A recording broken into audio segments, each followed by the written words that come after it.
What's happening, Century 21 Beggins? Jeff What's Beggins. up, Mike Puma? Coming live to you on Facebook from Century 21 Beggins channel. Short, sweet, to the point, fun one today.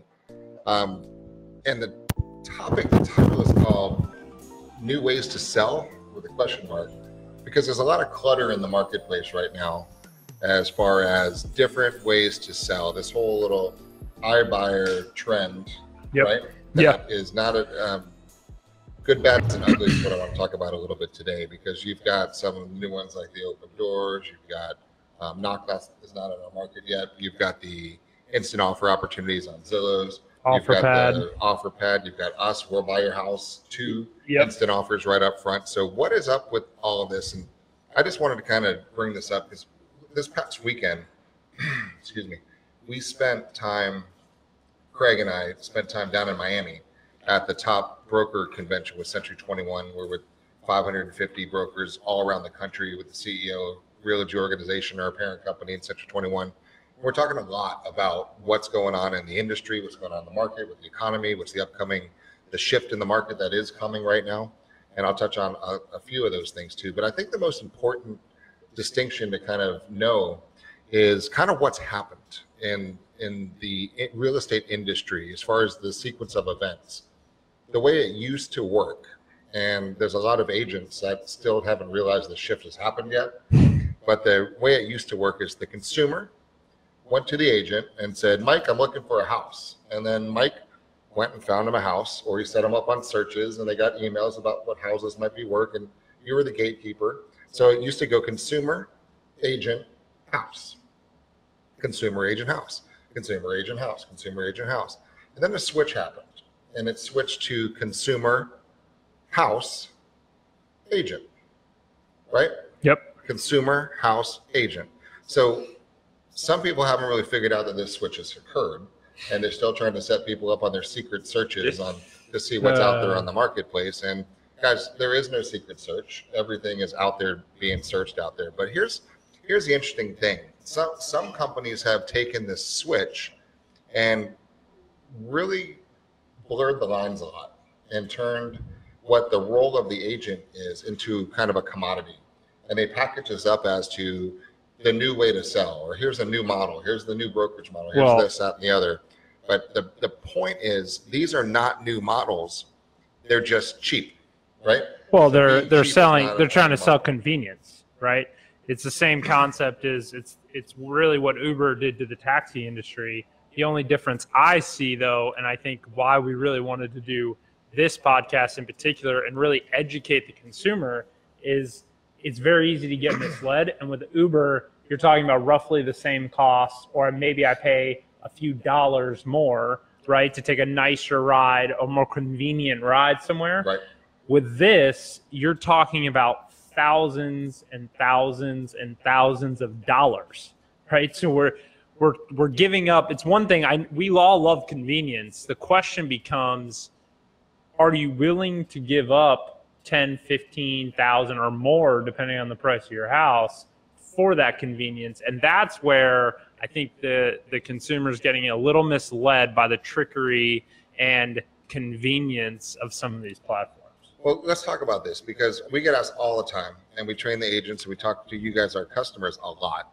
And we're saying, okay, so let's talk about pricing as a strategy for a second, because, and let me rephrase that, pricing as a strategy, because there's a lot involved. And then I'll rewind just a second.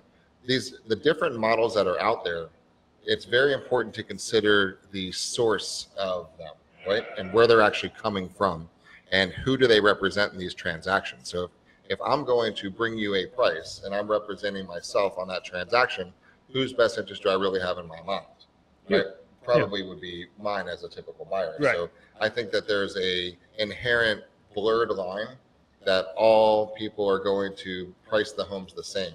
There's no magic pricing button that you say, what is my house worth? Beep, it's worth this. The Zestimate is not always right. I'm not saying it's never right. Yeah, I'm saying it's not super accurate. Yeah. So if I'd like to kind of roll this into a pricing discussion for a second, because it is the most critical point, because you could say, hey, I'll give you an offer on your house right now in 24 hours, all cash, close whenever you want, right?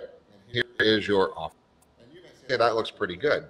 And it may be pretty good, but I think that that answer can't be answered until you actually dig a lot deeper than most people are doing. So from a customer service perspective, I want to dig a little bit deeper about what you need to consider, because let's talk about price. Let's take your house. Yep. All right. You and Courtney got a nice house and you're happy with it. You're not moving to the beach yet.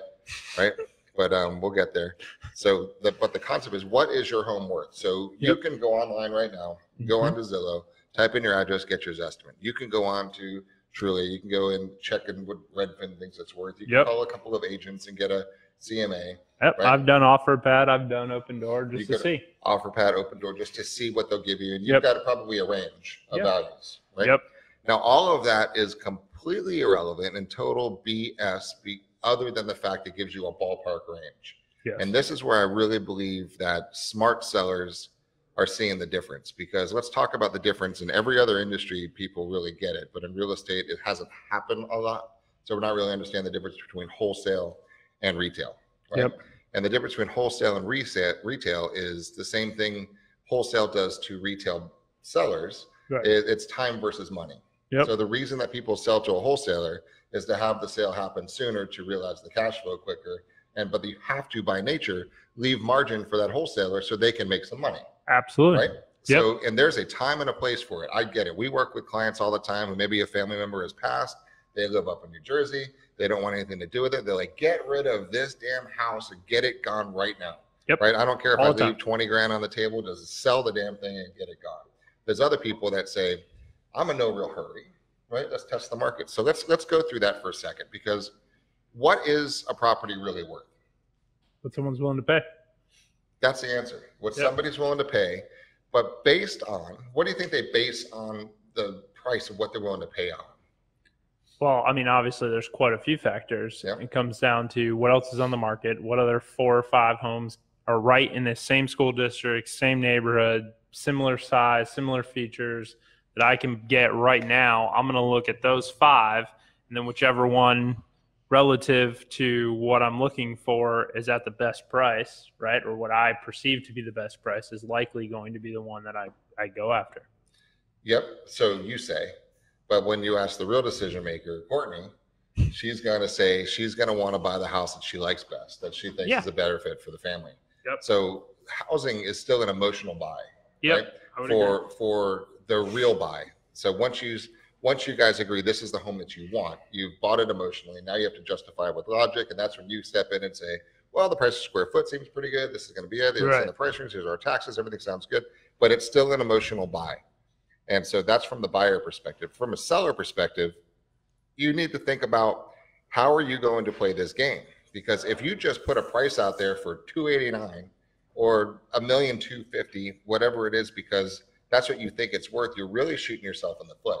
Because here are the different variables that go into that equation. Who are the biggest competitors, like Mike was just talking about?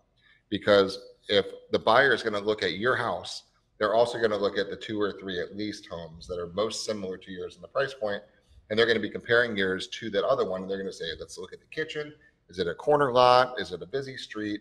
Is there an HOA? Is there a CDD? How old is the house? When was it built? Because if it was built in 94 and the other one was built in 82, you're going to have roof leaks a hell of a lot faster. You're going to have all the other stuff that go with it. So many factors kick into what is the property worth. And then it goes down to representation, motivation, and skill. So many times when I'm about to price a property, or our agent's about to price a property, we say, look, there's a house around the corner from you guys that is under contract. It has not closed yet, but I know the agent and I know the scenario and I know what it's sold for. And we do not want to go on the market or go under contract until we have that sale recorded. Because once that sale records, we can now book that price per square foot. That'll justify me raising your price another $12 a square foot. Yes. Which to you for $3,000 is a significant. 3,000 square feet would be a big difference in price. Right. So the strategy goes behind, but it also comes down to how quickly do you guys need to move? Right. Is this oh crap, I've got triplets coming and I've got 3 months to get out and get into a house I could set up a nest? Or is this the, hey, I'm retired, I really don't care, I really just want to get top dollar? So that's the whole point. And the strategy comes there by figuring out what are the comps, what are the competitors, who are the buyers, right? What is going on in the marketplace? Because the shift in this market is underway, right? Oh, it's already happened, yeah. And the shift in the market I'm talking about is from a seller's market to a buyer's market. And what's exciting to me and concerning at the same time is the vast majority of real estate agents in this marketplace right now have not experienced a real buyer's market, because we've had 78 consecutive months of price increases, month over month increases, 78 consecutive months of price increases in this marketplace, which means we've been in a seller's market for most of the time people have been in this industry. If you look across the board, because as things get hot, people jump in. Yep. And that's the thing. So now I think skill and care and diligence are going to become way more important as there becomes more inventory on the market. So what the predictions are, just so you guys are watching, is we're now about a 4.3 month supply as homes in a nationwide component right now.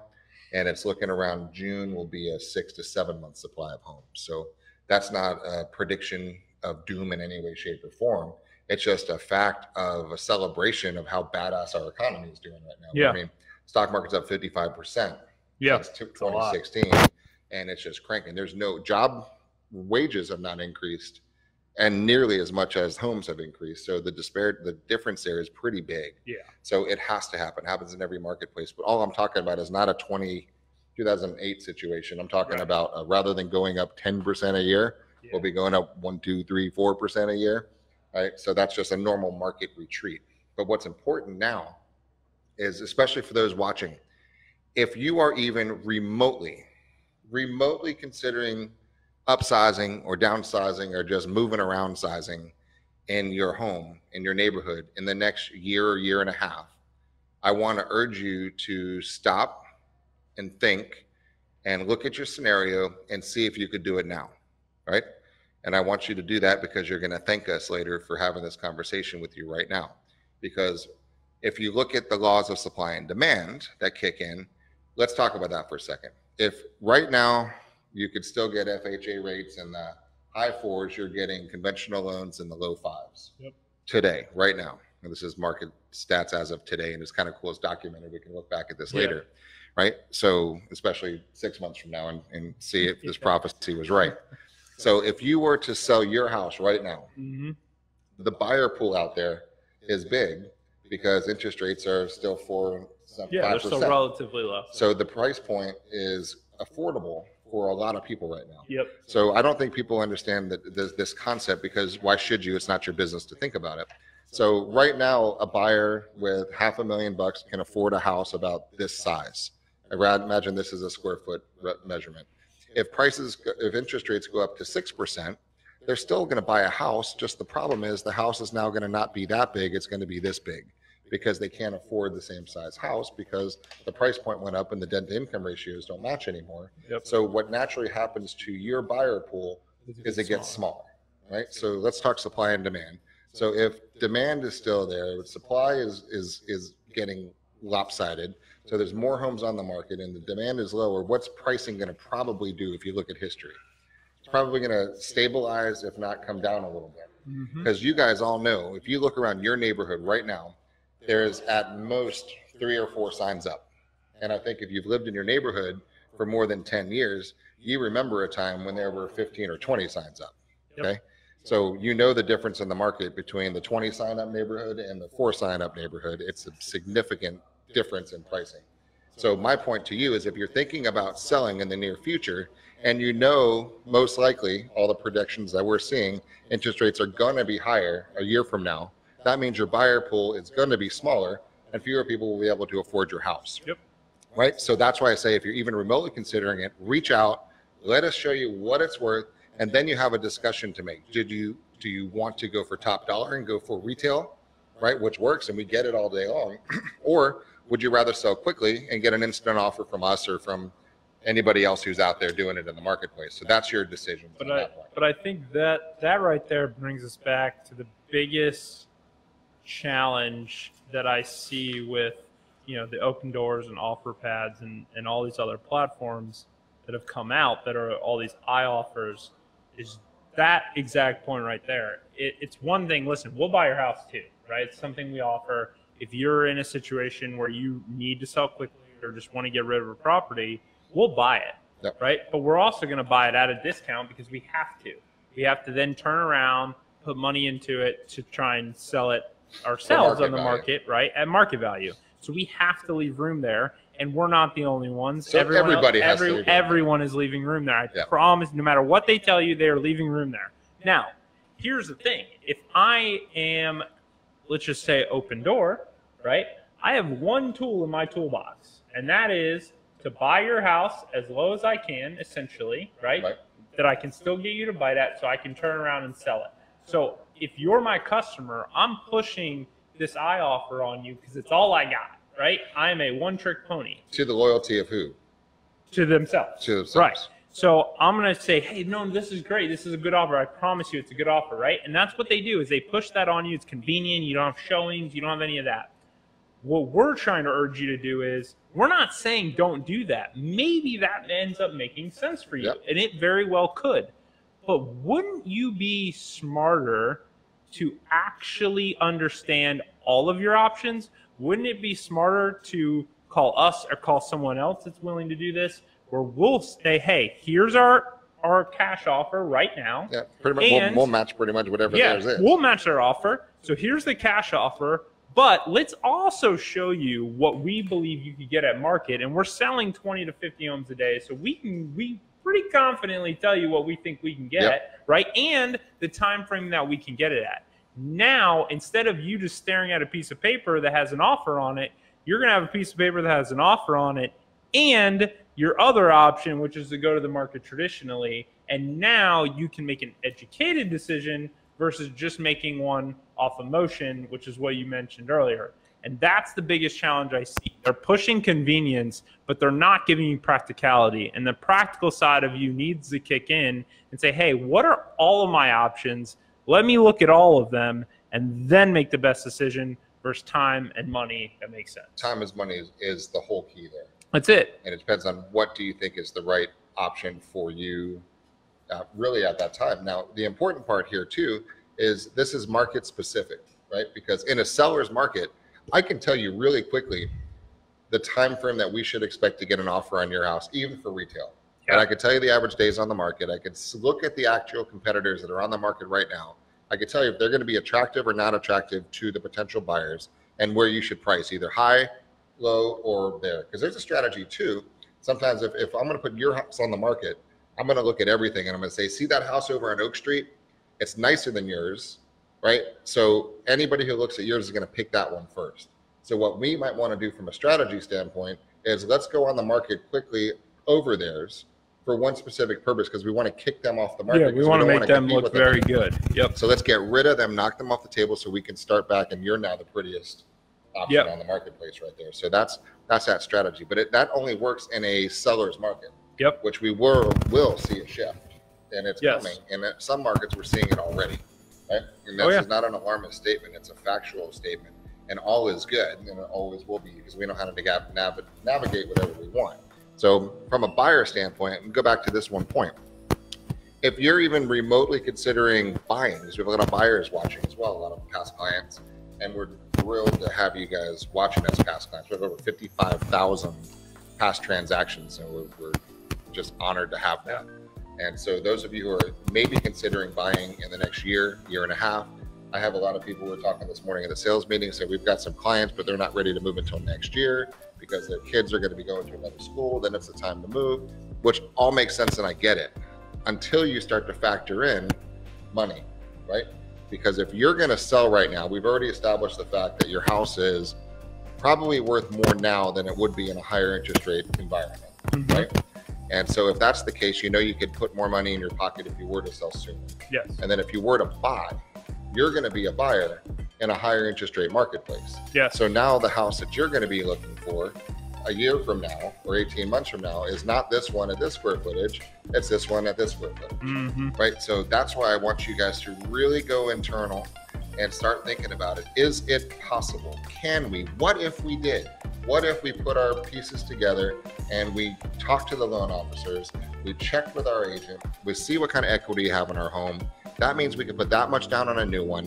What would our payments be on that dream home or in that different neighborhood or the bigger house, smaller house, whatever it is, put your ducks in a row right now and see if it makes sense. And if it does, there's a big argument for doing it now, even if it's not your perfect time point, especially if you're planning on being in that next home for a while. Right? You've got kids that are going to be in school for a long time. So if you guys were to make another move, you're probably not moving again for a while until they're out of school. So that's the conversations you guys should start having right now, is really consider the options of doing something. And in the next quarter. And if we can help, advise, do anything at all, even if you're not in our market, you've been talking to Open Door, whatever it is, and you have questions, feel free to reach out to us. You know, email us, DM us, whatever, however you want to communicate, and we'll guide you. As always, we have your back, and that's what we're here to do. So, this short, sweet, to the point. I want to thank you guys for watching. Reach out. We'll talk to you soon. Thanks, guys. See you guys.